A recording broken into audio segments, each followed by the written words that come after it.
Well, shifting focus to the other story that we have been tracking very closely over the last few days is with regards to the Manglauru blast. The fact that there was a fake Hindu narrative that was essentially being spun, and the fact that temples were being targeted is now being probed by the National Investigation Agency. But the other aspect that's emerging is how exactly, once again, has Zakir Naik influenced the bombers. Zakir Naik, in fact, had tweeted about a suicide bombing an hour after the Manglauru auto rickshaw blast. Early Republic got you how the bomber Sharik was inspired by Zakir Naik and jihadi ideology, and now this new piece of information raises questions on whether there is any Zakir Naik connection to the Manglauru terror plot. Enough indications now basically coming up that Zakir Naik had considerable influence over Sharik. The fact that there was a certain literature that he was basically referring to finds a clear mention of Zakir Naik. And now, is it just pure coincidence that 4:29 in the evening the blast takes place, and around 6:13 in the evening Zakir Naik makes a tweet, and that tweet is pertaining to suicide bombing? Is there any connection to it? Now, what's important to point out is that not for the first time has Zakir Naik's name emerged during the investigation of a terror probe.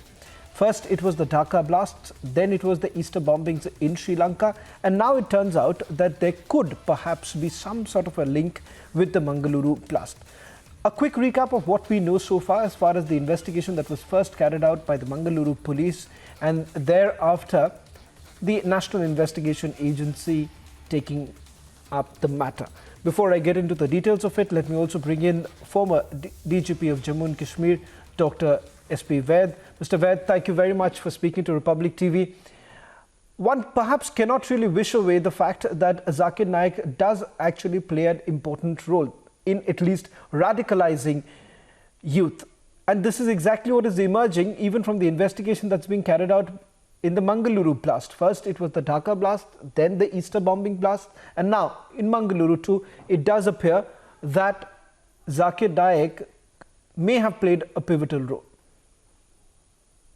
Yes, there is no surprise on Zakir Naik's influence on radical thought, not only in India, I think across the world.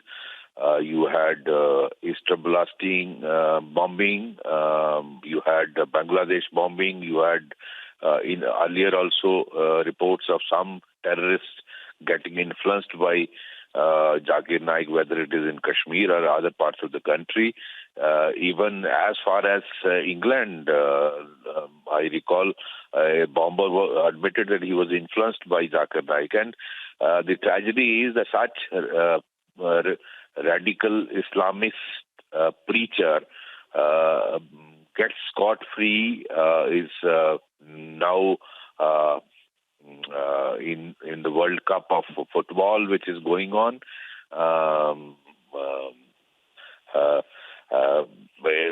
What a tragedy that the countries do not realize how such hate monger and radical preacher can be invited to World Football Cup, and ultimately the humanity will have to pay the price. I think the country should leave their self-interest and political vested interest and go against such radical preachers and take action against people like Zakir Naik.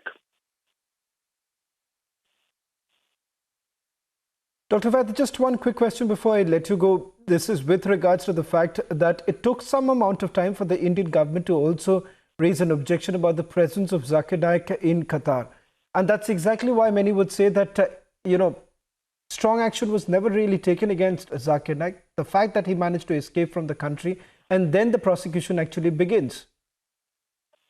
Yes, Qatar, though the Qatar government has said that there was no official invite from their side, but then fact remains that he has come there, and in fact there was a report of that about 550 people have been converted to Islam.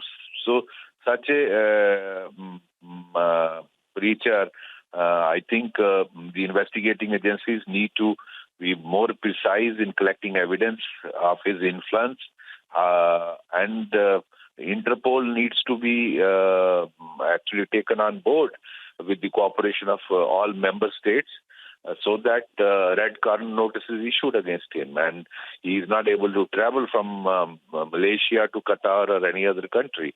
So countries like Qatar also need to be, I think, flagged by not only India and many other countries who are sufferer of such a ideology preached by people like Zakir Naik. Well, thank you very much, Dr. Ved, for putting this into perspective.